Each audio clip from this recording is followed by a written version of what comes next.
In 3/4 of a century, cinemas and their trends have changed dramatically. But at Melbourne's Astor Theatre, old habits die hard. This 2-storey single-screen palace remains a living portrait of the 1930s, from its Art Deco design to its classic furniture. It's also the only theatre in Australia that still shows regular double features on film, including the latest and greatest in cinema. We screen film rather than digital projection. Seeing a film up on a big screen is completely different to watching it at home on a DVD or, on your laptop or something like that. It's a unique experience coming to the Astor. Often it's more of an event than just a cinema-going time. The Astor began life as a horse stable before it was converted to a theatre in 1894.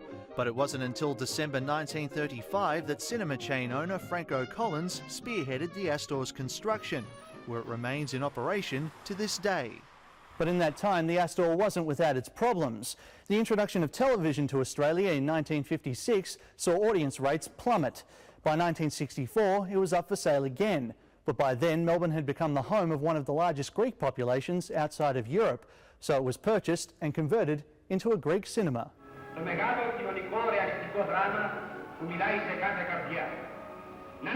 The Astor became one of a dozen theatres throughout Melbourne, screening movies from Finos Films, Greece's largest distribution company.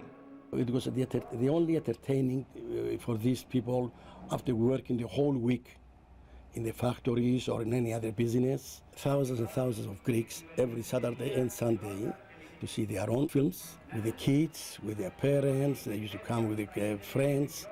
But by the early 80s, the Greek audiences had also waned, thanks to the advent of video rentals and a certain multicultural broadcaster.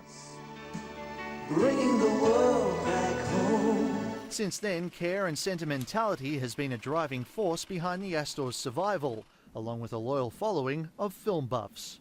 It's like a big movie-going church, and that's what cinema culture used to be. It's been such a battle for these independent cinemas to stay open. They cannot compete with the home movie market, they can't compete with the multiplexes, downloads, you name it. The Astor is a place where you can go there and explore and go back in time and find out about all this amazing cinema culture.